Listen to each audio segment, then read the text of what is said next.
Assalamualaikum warahmatullahi wabarakatuh. Alhamdulillah.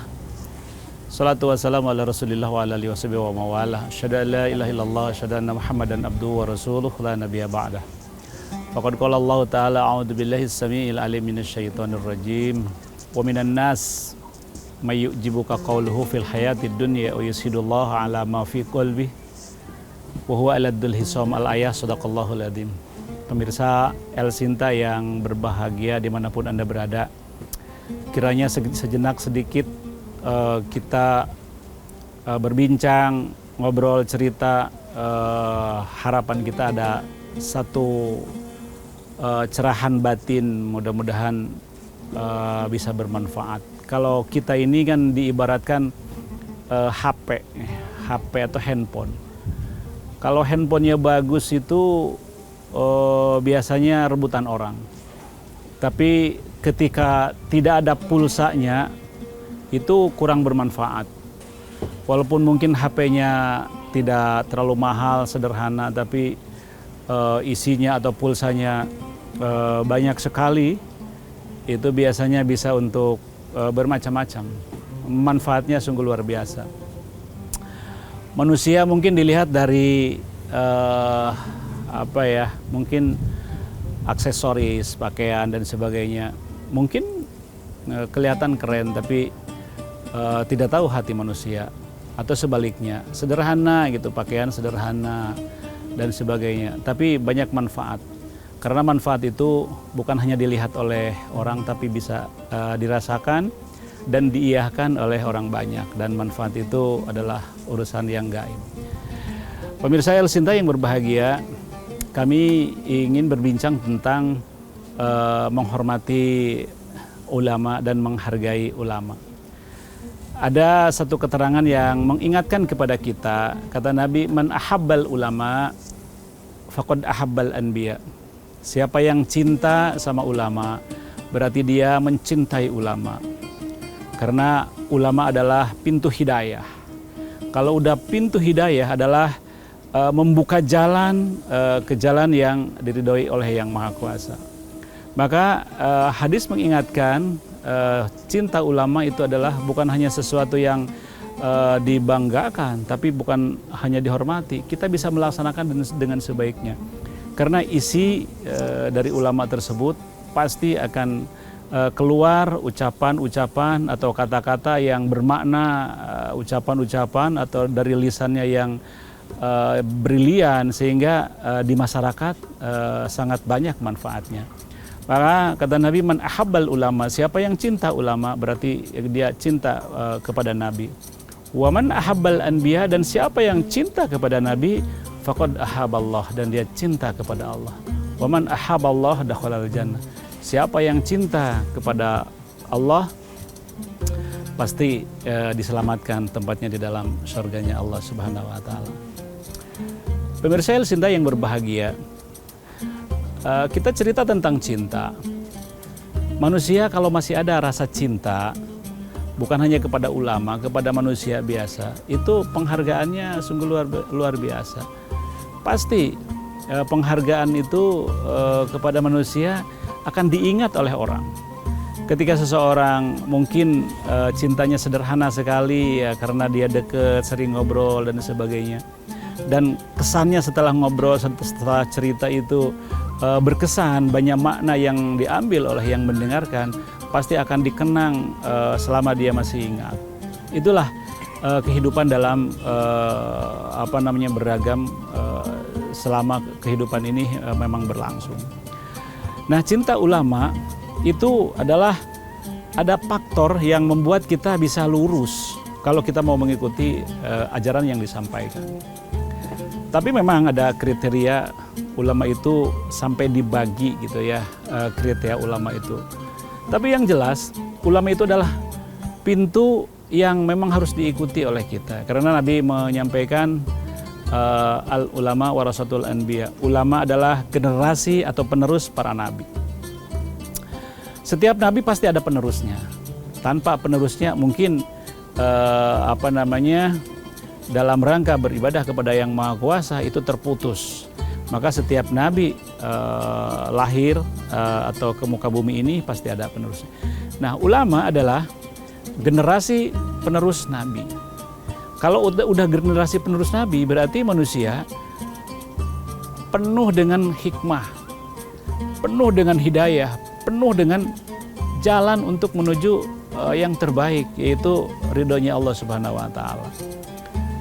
Tapi kekhawatiran itu banyak. Misalkan ada seorang ustadz, seorang kiai, seorang ulama yang mungkin kalau hitung-hitungan dalam kehidupan dia berbuat baik 10 kalau ditulis dengan angka, tapi ada kesalahan satu yang kurang bagus menurut manusia, padahal belum dihisab oleh Allah Subhanahu wa Ta'ala. Yang satu ini karena kelihatannya tidak terhormat, kurang bagus, dianggapnya tidak baik. Kadang-kadang yang 9 itu hilang begitu saja. Kebaikan yang 9 itu hilang begitu saja. Tapi mungkin itu manusiawi. Tapi ini semuanya bukan berarti apa yang dilakukan oleh orang itu kesalahan, bukan berarti fatal harus ditinggal begitu saja atau dibiarkan begitu saja. Karena manusia itu mempunyai sifat al-insal ma'alul khata wa nisyan. Jadi manusia itu mempunyai sifat hilap, salah dan lupa. Salah itu adalah mungkin manusianya. Siapa sih manusia di muka bumi ini yang selalu benar terus? Pasti tidak ada, tidak bakalan ada manusia benar terus. Atau sebaliknya, manusia itu salah terus. Tidak seperti begitu. Mungkin kalau malaikat jelas tugasnya dan dia melaksanakan dengan benar terus. Yang lain misalkan syaitan. Syaitan itu pasti berbuatnya yang tidak baik, salah, dan bahkan mencoba orang itu yang melakukan kebaikan digoda oleh dia supaya dia salah. Karena apa? Memang sudah tugasnya masing-masing. Nah, manusia itu mungkin ada di tengah. Ya, terkadang kebenaran itu mutlak gitu ya. Begitu banyak kebenaran-kebenaran atau kebaikan-kebaikan yang dilakukan oleh manusia, apalagi para ulama. Ketika dia salah, ketika dia lupa, ketika dia hilaf, ketika dia itu di luar kemampuan kita, mungkin kita memandang bahwa itu tidak bagus, mungkin kita menilai bahwa itu tidak senonoh, tidak sopan dan sebagainya. Seolah-olah orang itu ya dianggap kurang bagus lah, karena menurut dia itu kurang pas apa yang dia lakukan. Pemirsa yang berbahagia, maka untuk menilai seseorang itu tidak bisa saat seperti dia lakukan pada saat salah. Mungkin pada saat itu dia sudah tidak ada lagi pilihan kecuali melakukan seperti itu. Tapi inilah manusia yang ada di muka bumi ini. Mudah-mudahan kita yang hadir di sini, yang mendengarkan, yang melihat, ada secercah harapan. Mudah-mudahan apa yang kita lakukan, kalau itu memang salah pada saat itu, tidak ada lagi yang harus dilakukan seperti itu. Barangkali di situ ada satu ampunan, ya, karena manusia memposisikan yang tidak sesuai dengan kemampuan, pasti kemampuan itu dibatasi oleh manusia.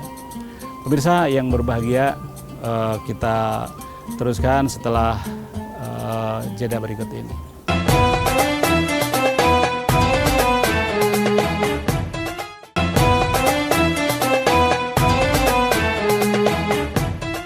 Pemirsa El-Sinta yang berbahagia dimanapun Anda berada, kiranya Allah selalu memberikan jalan yang terbaik untuk keselamatan dunia dan akhirat. Bagaimana kita ini mencintai seorang ulama yang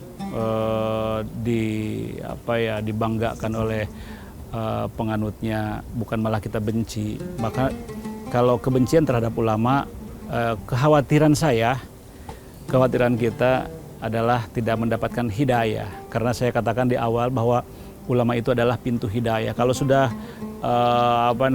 kita mendapatkan hidayah lewat, karena hidayah itu kan tidak datang sendiri, pasti harus dikejar, harus diraih, bagaimana hidayah itu bisa kita dapatkan. Karena jarang manusia mendapatkan hidayat karena diam saja. Pasti dia mempunyai cara tersendiri, mungkin diraih, mungkin bertanya, mungkin berlari dan sebagainya. Berlari itu untuk mengejarnya. Nah, dikhawatirkan itu kalau kita benci sama ulama. Ada satu keterangan mengingatkan kepada kita, man abgodol ulama, siapa yang benci, siapa yang tidak senang, siapa yang bahkan mungkin murka.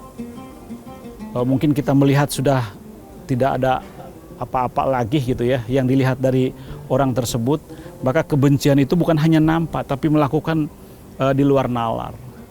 Kata Nabi, man abgodol ulama faqad abgodol anbiya.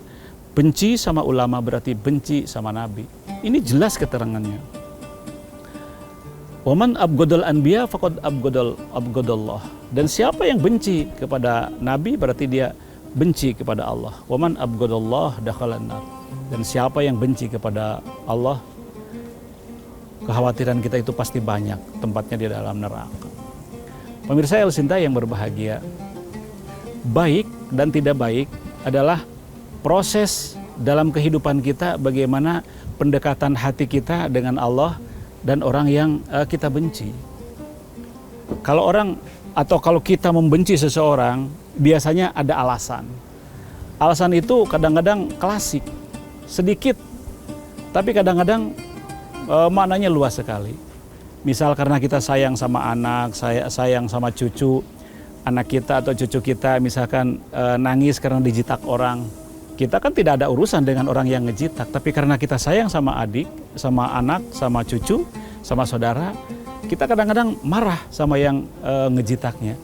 Padahal kalau hitung-hitungan yang ngejitak dengan kesalahan dia, kadang-kadang mungkin lebih besar kesalahan orang ini. Tapi karena kita sayang dan cinta kepada orang itu, maka kadang-kadang kebencian itu berlebihan.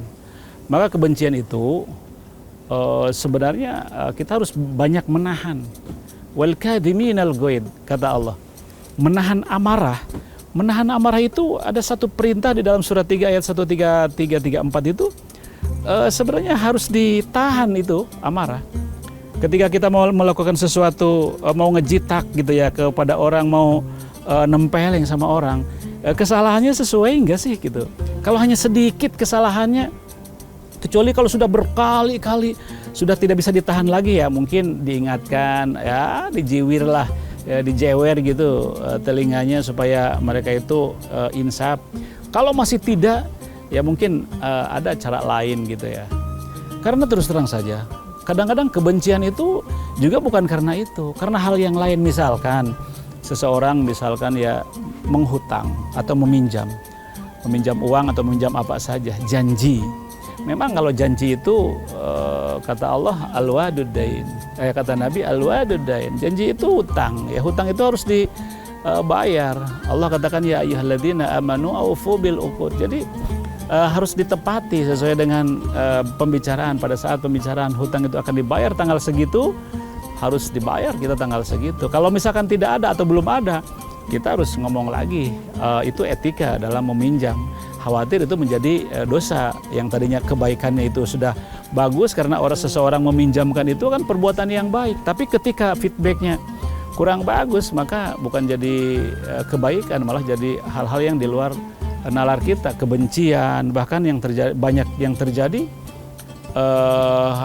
berlebihan lah. Coba saja kalau orang sekarang minjem uang atau katakanlah ngeridit, apa bedanya minjem dengan ngeridit? Sama-sama juga.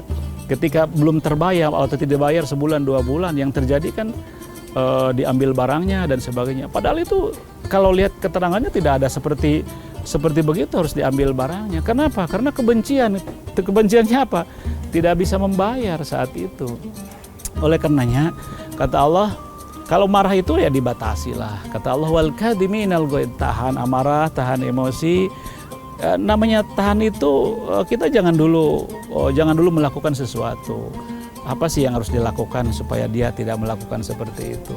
Banyak hal-hal yang lain, misalkan sekarang lagi viral, misalkan kalangan-kalangan ustadz gitu ya, yang cuman salah sedikit gitu ya dengan warga, sehingga warga tidak senang, rame-rame dibenci dan sebagainya. Padahal kalau dihitung begitu banyak apa yang disampaikan oleh seorang ustadz, seorang ulama gitu kepada masyarakat luas, dan masyarakat luas banyak melakukan yang kebaikan-kebaikan, sehingga manfaat yang didapat oleh seorang masyarakat gitu ya atau orang banyak manfaatnya bukan hanya untuk dirinya, tapi untuk keluarganya, saudaranya dan sebagainya. Itu hikmah dari seorang ulama memberikan fatwa, menyampaikan fatwa. Karena kalau sudah menyampaikan fatwa, tahu sendiri bahwa ulama itu adalah penerus para nabi. Apa yang disampaikan oleh nabi itu, nabi sudah tidak ada, disampaikan oleh para sahabat sampai tabiin sampai terus sampailah kepada ulama. Nah, sekarang kita kebencian terhadap ulama itu ya harus kita banyak melihat dari sisi mana gitu ya, kebencian itu sehingga menjadikan ulama itu menjadi panutan masyarakat banyak. Pemirsa El Sinta yang berbahagia, kita sadar bahwa manusia itu mempunyai waktu. Waktu itu waktu jaya, waktu muda, waktu tugas, waktu dan sebagainya. Tapi waktu itulah yang akan dikenang oleh seseorang, oleh orang banyak, di mana waktu itu kita punya sejarah. Saya dulu ketika muda, saya pernah jadi dan sebagainya. Itu akan dibawa cerita. Kalau itu cerita kebaikan, pasti manfaatnya sungguh luar biasa.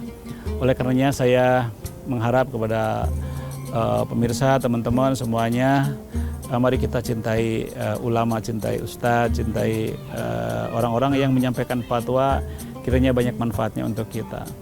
Dan yang terakhir bagi kami adalah bila ini bermanfaat adalah tujuan kita, dan kalau saya menyampaikan kurang sempurna, bahkan ada kesalahan, sesekali lagi mohon dibukakan pintu maaf yang selebar-lebarnya.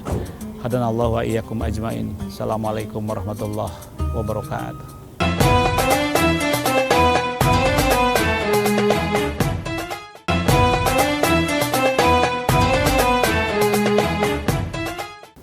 Pemirsa El Sinta yang berbahagia dimanapun Anda berada,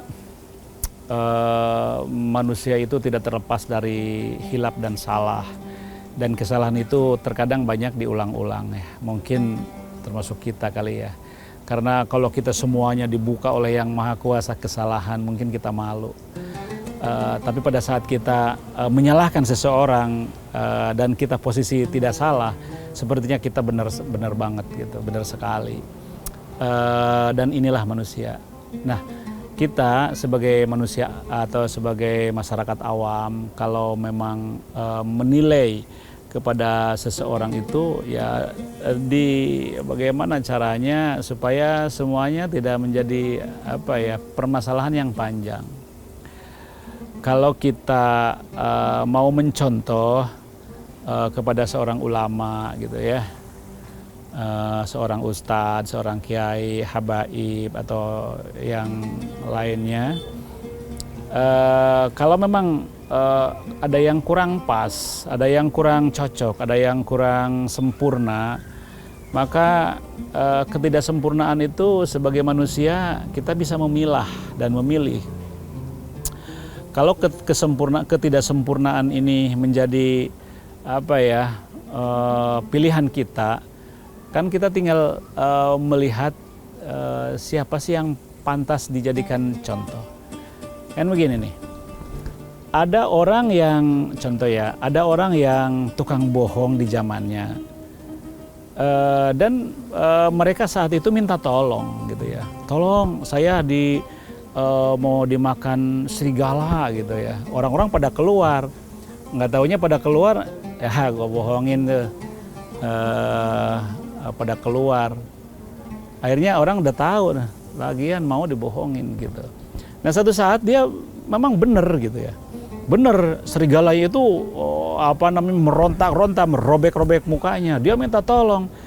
Yang mendengar juga pasti, dia mah tukang bohong, kemarin aja kita dibohongi. Tahu-taunya bener. Dan terjadi misalkan habis badannya dimakan, dagingnya dihabisin oleh. Nah itu semuanya itu mungkin karena ulah. Jadi menilai seseorang itu pada saat-saat tertentu itu bisa fatal, bisa kita membedakan pada saat dia salah. Kesalahan ini kenapa sih? Misalkan mohon maaf, seorang ulama karena kita tidak pas untuk mengikuti sebagai contoh lah, sebagai orang yang mau dibikin panutan oleh kita, tapi kita tidak mengatakan Akhirnya saya nggak pas ngikutin dia misalkan. Pertama, kita bersikap seperti ini jangan sampai membawa orang. Artinya kalau tidak pas dengan yang kita ikuti, ya sudah, jangan membawa yang lain sehingga yang lain tidak pengaruh. Atau pada saat kita sedang terjadi senang-senangnya, tiba-tiba berbalik karena melakukan kesalahan misalkan, lalu kita menyampaikan ke orang banyak, padahal orang banyak tidak tahu, akhirnya ikut-ikutan sehingga kebencian datang kepada semuanya. Apa yang terjadi? Terjadilah ulama itu mungkin atau ustadz itu dijauhi oleh masyarakat. Karena itu ketika ada kealfaan, kesalahan, kalau memang mau diproses, kita tinggal tabayun saja. Tanpa orang tahu, kita datang, kita silaturahim, kamu kemarin ngambil ayam tetangga ya gitu, atau kamu ngambil ini ya dan sebagainya. Kalau tidak, ketika ada bukti kita sampaikan, karena siapapun kalau berbuat salah ya perlu ditanya, perlu tabayun, perlu